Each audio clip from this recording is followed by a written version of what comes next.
이번 한 주간의 삶은 어떠셨습니까? 평화로우셨습니까? 아니면 그렇지 못하셨습니까? 이 삶에 내 마음에 이 분노를 일으키는 사람들이 있습니다. 날 삐딱하게 만들고 이 못된 마음 들게 하는 사람들이 있습니다. 그래서 폭언을 행사하고 폭력을 행사하는 그런 사람들 때문에 이 세상이 지옥처럼 느껴지게 그렇게 만드는 일들이 있습니다. 근데 전혀 반대의 사람도 있죠. 그냥 있는 그 존재만으로도 힘과 위로가 되는 사람들이 있습니다. 여러분들 곁에 그런 사람이 있으십니까? 그냥 그 옆에만 가도요, 내 마음이 이렇게 녹는 것 같고, 그리고 그냥 웃게 되는 그런 전염성 짙은 사람들 말이에요. 그 사람 옆에, 그리고 혹은 그 사람과 함께 있는다 생각만 해도 내가 지금보다 더 잘 살아야지, 그런 생각 들게 만드는 사람이 있습니다. 저는 그런 사람이 누굴까 떠올렸을 때 아마 여러분들도 그러실 것 같은데요. 저는 주님이 떠올랐습니다. 한 주간 설교를 준비하면서 함석헌 선생의 그 사람을 가졌는가라는 시를 다시 한번 찾아보게 되었어요.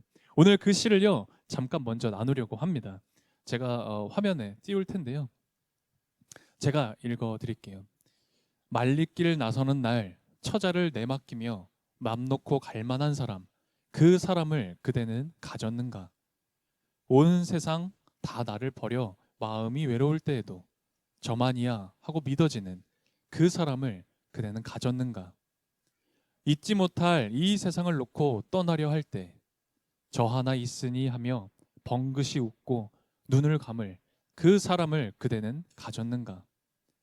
온 세상이 찬성하여도 아니 하고 가만히 머리 흔들 그 하나 얼굴 생각에 알뜰한 유혹을 물리치게 되는 그 사람을 그대는 가졌는가? 우리 이 시는 제가 작년에도 나눈 적이 있어서 아마 기억하실 것 같아요. 사람에게 어떻게 흠이 없겠습니까? 어떻게 완벽한 사람이 있겠습니까? 하지만 우리 마음을 움직이고 우리 마음을 울리는 그런 사람이 있습니다. 그런 사람을 보게 되면 저는요, 그런 걸 느껴요. 태도가 참 중요한 거구나. 이 사람의 태도라는 게 정말 중요한 거구나 라고 생각이 듭니다. 근데 우리 그리스도인들 중에 그런 태도를 가지신 분들이 계십니다. 성경을 봐도요, 꼭 그렇게 보세요. 이게 이 성경이 2000년 전 혹은 3000년 전에 쓰여졌다라는 그런 책들 아닙니까? 그래서 성경을 보더라도요, 꼭 어떤 지금 시대와 맞지 않는, 그러니까 우리들이 알고 있는 상식과는 상충이 되고 부딪히는 그런 부분들만 꼭 찾아서요, 꼭 그 부분만 묵상하시는 분들이 계세요. 네, 내 이야기 같기도 하죠. 또 막 떠오르는 사람도 있으시죠. 성경에 1.1획도 틀린 곳이 없다면서요. 그런데 이건 뭡니까? 이건 너무 상식적이지 않잖아요. 라고 따지는, 그렇게 성경 읽고 그렇게 신앙생활 하시는 분들도 계십니다. 여러분들은 어떠세요? 최근에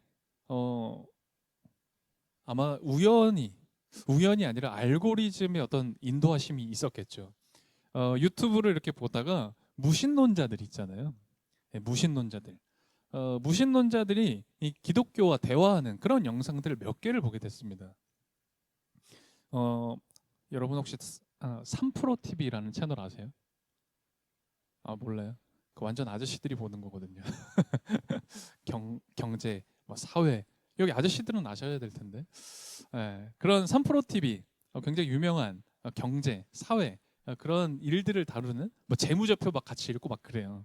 그런 이제 채널인데, 저도 뭐 자주 보지는 않는데 그 채널이 종교를 다루는 거예요. 특별히 이제 기독교에 대해서 다루더라고요. 근데 거기 이제 사회를 보시는 분들이 몇 분 계신데, 정영진이라는 이제 사회자가 굉장히 이제 무신론자 중에 굉장히 또 시니컬한 분이더라고요. 근데 그분과 함께 이제 목사님을 모셔놓고 같이 대화하는 거였습니다. 배덕만 교수님이나 김학철 교수님 같은 분들이 나와서 이야기를 하는데 굉장히 흥미롭게 봤습니다. 우리들은 당연하다고 생각하는, 당연히 믿고 있는 그런 부분들에 대해서 무신론자들이 어떻게 이해하고 그걸 바라보고 있는지, 그런 대화를 막 하는데 굉장히 저는 오히려 신앙적으로 유익하더라고요. 아, 그래, 이런 부분을 볼 수 있는 거구나라고 말이에요. 그래서 그 영상을 보는데 그런 아직 신앙을 가지지 못한 분들의 이 태도, 마음을 보게 되었어요. 그러면서 이런 생각 들었습니다. 성경은 여러분 역사책이 아닙니다. 우리가 성경을 역사책처럼 생각할 때가 있어요. 이거 사실이냐 아니냐 따질 때가 있거든요. 또한 성경을 과학책처럼 볼 때도 있습니다. 여러분, 근데 성경은 역사책, 과학책이 아닙니다.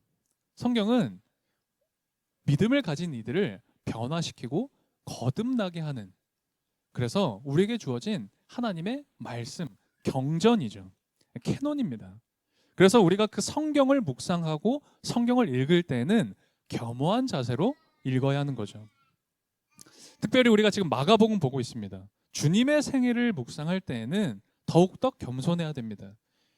마치 제자들이 따랐던 것처럼, 스승을 따르는 제자들처럼 겸손한 태도로 우리 마가복음을 읽어보는 거죠. 그런데요, 그런 태도로 성경을 묵상하기 시작하면 모든 것을 다 버리시고 그리고 자기 스스로를 속죄 제물로 바쳐버린 그 예수님의 사랑을 충분히 이 말씀 안에서 경험하게 됩니다. 우리 모두가 그런 태도로 우리 마가복음을 계속 읽어갔으면 좋겠어요. 또한 오늘도 그러한 마음으로 오늘 본문을 한번 살펴보겠습니다. 오늘 본문의 상황은 이렇습니다. 아마 다 기억하실 거예요. 빌립보 가이사랴라는 그 지역에서 그 유명한 베드로의 신앙 고백이 있었습니다. 주는 그리스도시요 살아계신 하나님의 아들이다 라는 이 고백 이후에 예수님께서 그것을 기점으로 반복해서 하시는 말씀 한 가지가 있었습니다. 그건 뭐냐면 자신이 십자가에서 죽을 것이다 라는 말씀이죠. 이 순한 예고를 8장에서 한 번, 9장에서 한 번, 그리고 오늘 본문인 이 10장에서 한 번 했습니다. 제자들은 마땅히 경청해서 해야 됐어요. 예수님이 죽으실 거라는 것, 부활하실 거라는 걸 3번이나 반복해서 말씀하고 계셨습니다. 제자들은 마땅히 그것을 귀 기울여 들어야 되는데, 그런데 인간이란 참 그래요. 내가 듣고 싶은 이야기에만 귀를 기울이는 게 사람인가 봅니다. 예수님은 분명히 아주 심각하고 아주 무거운 이야기를 하셨던 거거든요. 내가 십자가에 죽을 것이다.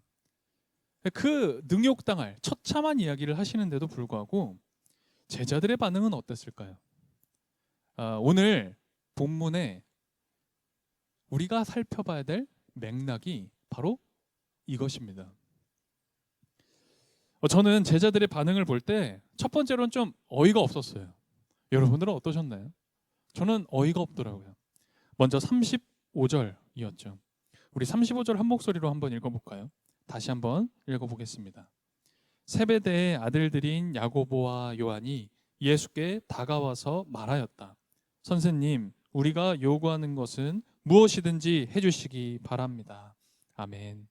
예수님이 십자가에 달려 죽을 거다라는 순한 예고에 뒤이어 제자 중 2명, 야고보와 요한이 아주 긴박하게 예수님을 찾아온 거예요. 그러면서 얘기한 거죠. 우리들의 소원을 들어달라고. 우리가 아주 긴급한 소원이 있는데 예수님 그 소원을 들어주셔야 된다고. 무슨 일일까? 혹시 가족들에게 무슨 일이라도 벌어진 거 아닐까? 그런 생각 들었어요. 예수님, 그래 한번 말해봐라 하십니다. 그게 바로 36절이었죠. 36절은 제가 읽겠습니다.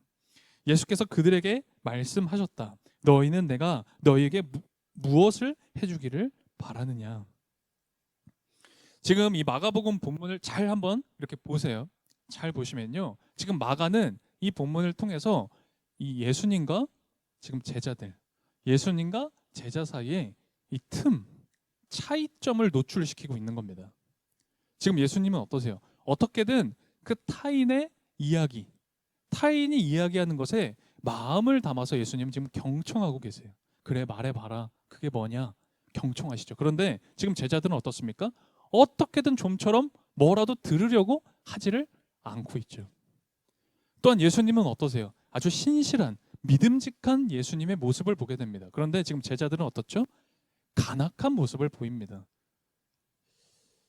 이런 어떤 불균형, 이렇게 차이나는 이 괴리감을 통해서 마가는 지금 오늘 본문에서 이 마가의 독특한 긴장감을 연출하고 있는 겁니다.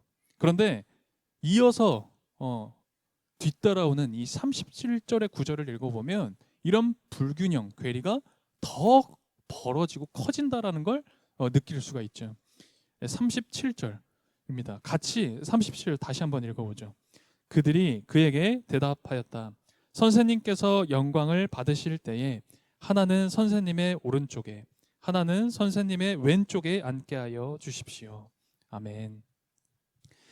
세 번째로 예수님이 내가 죽을 거라는 이야기를 하자마자 지금 바로 뒤에 두 명의 제자들이 나중에 예수님 왕 되실 거잖아요. 그러면 좋은 자리 하나 주십시오 하는 거예요. 우리들은 그럴 만한 특권이 있잖아요. 예수님 3년 동안 우리가 모시고 다녔잖아요. 그러니 특권을 허락해 주십시오. 이야기하는 겁니다. 어이가 없는 거죠.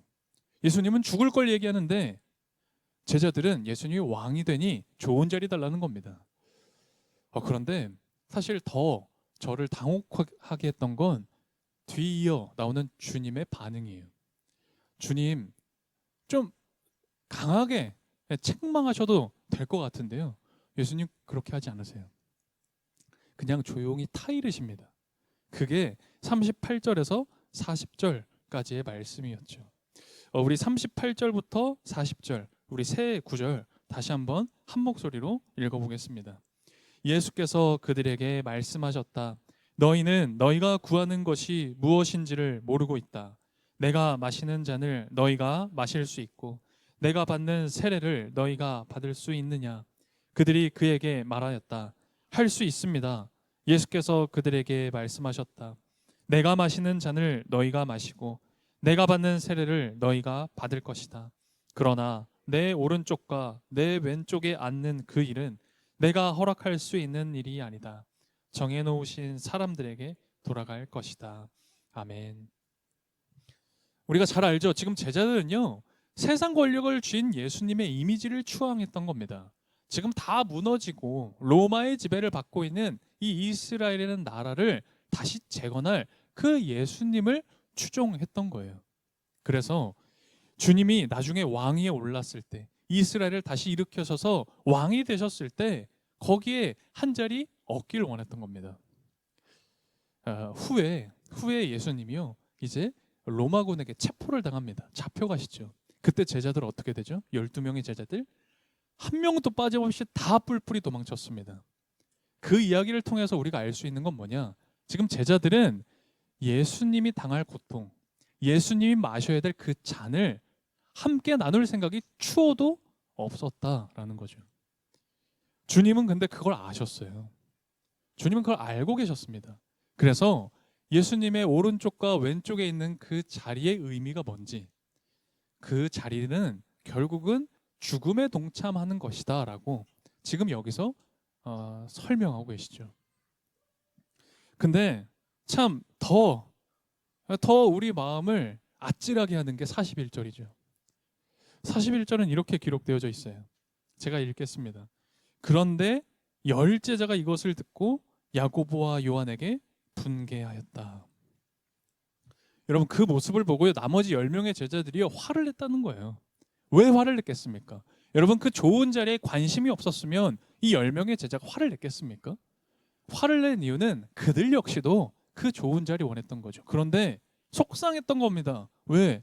야고보와 요한이 한 발 빨랐거든요.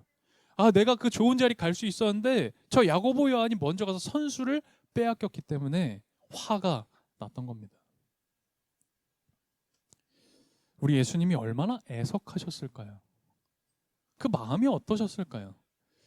섬김의 본을 몸소 보이셨습니다. 그리고 이렇게 이웃을 섬겨야 된다. 이렇게 주변의 사람들 한 사람 한 영혼을 정말 진심으로 사랑해야 된다. 그렇게 예수님은 말씀하셨는데, 그런데 제자들은 여전히 이 세상의 권력 가지고 싶고요. 그리고 그 탐욕과 쾌락에 휘둘리고 있었던 거예요. 자신이 순환당하고 지금 죽임 당할 것을 3번이나 반복해서 예수님은 끊임없이 말하고 계시는데, 제자들은 어떻습니까? 한사코 자신의 귀를 틀어막고 있죠.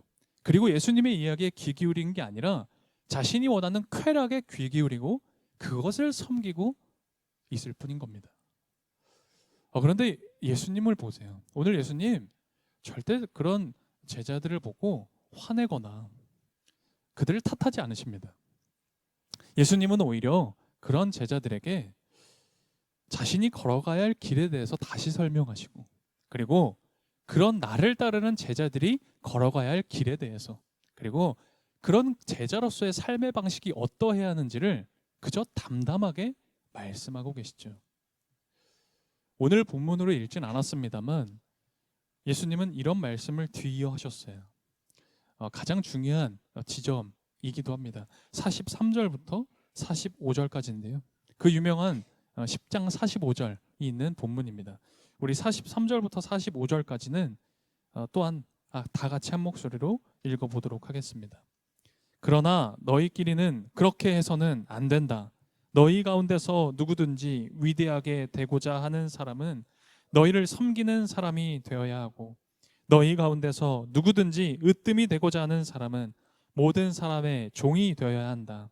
인자는 섬김을 받으러 온 것이 아니라 섬기러 왔으며 많은 사람을 구원하기 위해 치를 몸값으로 자기 목숨을 내주러 왔다.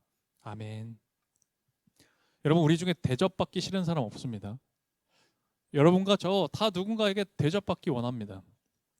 또한 이뿐만 아니죠. 우리 모두요, 내가 영향력 끼치며 살아가고 싶어요. 어느 누군가에게는 인정받고 싶은 마음이 우리 모두 있는 그런 사람들입니다. 그래서 저는 이 학창 시절 잊혀지지 않는 것들이 있습니다. 학창 시절 그런 것들 보신 적 있으세요? 아주 힘 있는 친구들이요, 그 대단한 힘으로 친구를 굴복시키는 그런 장면들, 그런 일들이 저는 참 잊혀지지가 않습니다. 어째서일까요? 그 힘이 그 아이가 가진 권력이 불어서였을까요?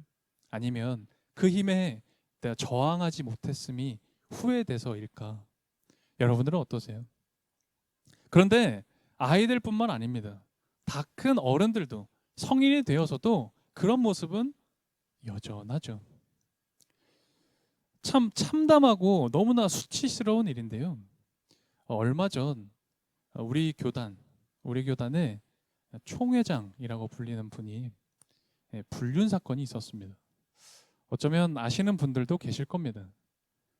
다른 사람도 아니고요, 무려 총회장이 불륜 사건을 일으켜서 그게 다 들통나 버렸어요. 그런데 그 총회장이라는 분이 교회에서도 시무를 하고 계시는 분입니다. 큰 교회입니다. 엄청나게 큰 교회에서 그렇게 큰 목회한다는 그런 분이요, 그런 일을 하고 나서 자신이 책임을 지겠다고 하며 은퇴를 하겠다라고 했답니다. 그런데 은퇴할 때 교회에게 전별금을 10억 요구했대요. 제가 그 소식을 듣고 참 놀랐습니다. 은퇴할 때, 불륜을 저질러도 은퇴할 때 10억을 요구할 수 있는 거면, 야, 이거 불륜 안 저지르고 정직하게 목회했으면 한 100억 요구할 수도 있겠다. 야, 그 교회 참 대단한 교회다, 이런 생각 들었는데요. 제가 무릎을 치며 참 마음이 무너져 내렸는데, 그런데요, 9월 13일 기사에 이런 기사가 났어요. 제가 너무 깜짝 놀랐습니다. 더 황당했던 건 그 교회 재직회, 그러니까 이제 직분자들의 회의 기간, 그 재직회에서 그 전별금 10억 요구를 찬성으로 안건 통과를 시킨 거예요. 그래서 은퇴 후 전별금 10억을 지급한다라는 겁니다. 이게 무슨 일이지? 저는 좀 어안이 벙벙했습니다. 이 비뚤어진 권력, 뭔가 너무나 이상하고 너무나 잘못되어져 있는 이 힘과 권력 뒤에는, 여러분, 소위 말하는 교계의 큰 어르신이 계십니다.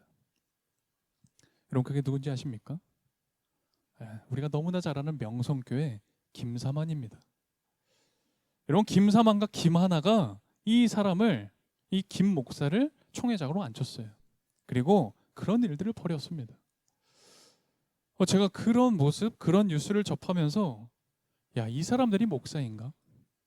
이걸 목사라고 할 수 있나? 이게 교회인가? 너무나 참담했습니다. 그리고 나도 거기에 속한 목사라는 게 이게 너무나 부끄러웠습니다. 여러분, 그 교회에 십자가가 있겠습니까? 그 교회에 주님이 계실까요? 저는 잘 모르겠습니다. 그런데 종교계뿐만 아니죠. 이런 일들이 종교계만 있습니까? 정치, 경제, 요즘은 스포츠계에서도 정말 말이 많더라고요. 여러분, 힘이 있는 자는요, 힘이 없는 자를 억누르고 짓눌러 버립니다. 그리고 쾌락에 종노릇하죠. 그 쾌락을 섬기며 사는 게 이 세상 모습인 것 같아요. 이 세상 밝은 것만 같은데, 그래도 이 세상 밝은 것만 같은데도요, 근데 여전히 어두운 부분이 참 많습니다. 여전히 어둡습니다. 그런데 여러분, 어두울수록 별은 빛납니다. 어두울수록 빛은 더 강하게 다가오죠. 우리 주님이 그러셨습니다. 주님은 폭력과 그리고 불의로 만연한 이 세상에 한 줄기 빛으로 임하셨죠. 오늘 마가복음 10장 45절에서 뭐라고 하시죠? 인자가 온 것은 섬김을 받으려 함이 아니라 도리어 섬기려 하고 나의 목숨을 많은 사람을 구원하기 위해 내주러 왔다. 지금 불의와 폭력으로 만연한, 그래서 이 벌어진 이 세상의 틈을 예수님께서는 사랑으로 메우고 그리고 그것을 다 껴안으시려고 오신 겁니다. 여러분, 우리 주님이 그런 분이세요. 이러한 맥락을 가지고, 이러한 맥락 가운데 오늘 우리에게 주어진 이 본문, 이 마가 본문에 우리가 절대는 놓쳐서는 안 되는 예수님의 태도가 있습니다. 저는 오늘 그게 36절이라고 봐요. 36절에 이렇게 예수님이 두 명의 제자들한테 말씀하셨죠. 내가 너희에게 무엇을 해주길 바라느냐? 내가 너희에게 무엇을 해주길 바라느냐? 예수님 말씀하십니다. 그래, 그랬어? 내가 너희에게 무엇을 해주길 바라느냐? 여러분, 여러분과 저에게, 우리들에게 필요한 건 바로 이런 태도입니다. 이러는 마음이라고요. 동양의 한 현인은 이런 말을 남겼습니다. 남이 나를 알아주지 않는다고, 남이 나를 도대체 인정해주지 않는다고 근심할 게 아니라 내가 남을 알아주지 않는 걸 근심해야 하는 것이다. 정말 그래요. 정말 그렇습니다. 그리스도인이라면, 여러분들이 정말 그리스도인이시라면 저 사람을 통해서 내가 무엇을 얻을 수 있을까? 저 사람을 통해서 내가 어떤 유익을 얻을 수 있는 걸까? 저 사람 내가 어떻게 좀 이용해 볼까? 그게 아니라 내가 그 사람에게 어떤 존재가 되어줄 수 있을까?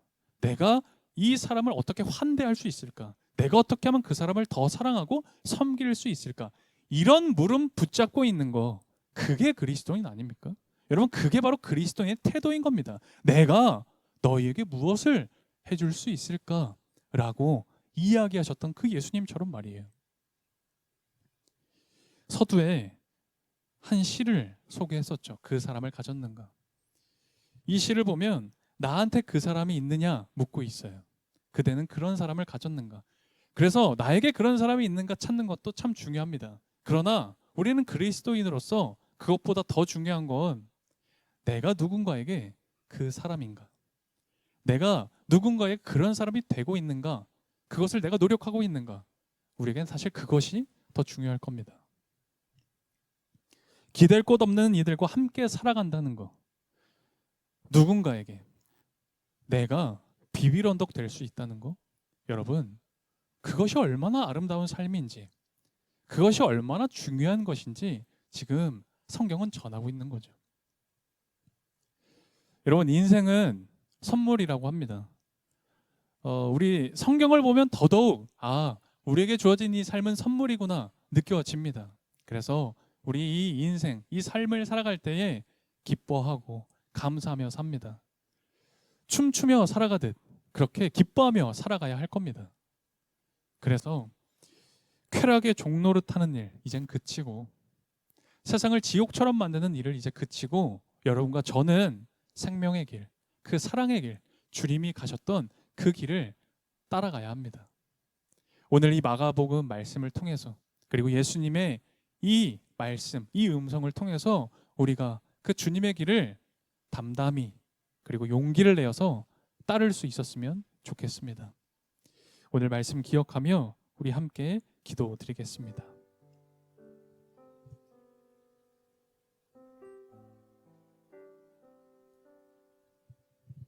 여러분, 제자들이 그랬던 것처럼 우리도 출세와 성공의 길을 가려고 정말 애쓰면서 삽니다. 정말 노력하고요. 정말 치열하게 살죠. 제자들이 그랬던 것처럼 우리도 두 눈을 가졌지만 실상 전혀 주님과 그 십자가는 보지 못하며 삽니다. 정말 솔직한 마음은 섬기기보다는 섬김 받고 싶어요. 희생하기보단 무언가 더 얻어내길 원하는 게 우리들 아닙니까? 그래서 우리가 오늘 이 말씀 앞에 그리고 주님 앞에 고민할 수밖에 없습니다. 때로는 의심 들기도 합니다. 마음이 어렵습니다. 내가 할 수 있을까라는 생각 드는 거예요. 그런데 그럼에도 주님은요, 그런 우리들을 탓하지 않으세요. 제자들을 탓하지 않으셨고 그런 오늘 우리들을 탓하지 않으십니다. 그저 담담하게 오늘도 조용히 말씀하시는 겁니다. 인자는 섬김을 받으려 온 것이 아니라 섬기러 왔고 많은 사람을 구원하기 위해 이 목숨을 내주러 왔다. 여러분, 한 주도 이번 한 주 의심하셨습니까? 아니, 오늘도 여전히 흔들리십니까? 그렇다면 이 말씀, 오늘 이 예수님의 음성에 우리 다시 한번 귀 기울이고 우리 다시 기도했으면 좋겠습니다. 우리 함께 마음을 다해 조용히 침묵으로 기도드리겠습니다. 주님, 마가복음을 읽다 보면 어리석은 제자들의 모습이 우리의 모습과 합치되곤 합니다. 오늘을 분별하지 못하고 여전히 방황하는 우리의 연약함을 용서해 주십시오. 탐욕과 쾌락의 노예가 되어 살아가기를 그치고 오롯이 하나님의 뜻을 따라 사신 주님 본받기 원합니다. 이 자리에 모인 한 영혼이 주님의 제자로 살아가고 주님의 제자답게 따를 수 있는 용기 허락해 주십시오. 오늘 드리는 이 봉헌을 통해 주님의 그 섬김의 정신과 사랑의 실천이 전해지도록 인도해 주십시오. 예수 그리스도의 이름으로 기도드립니다. 아멘.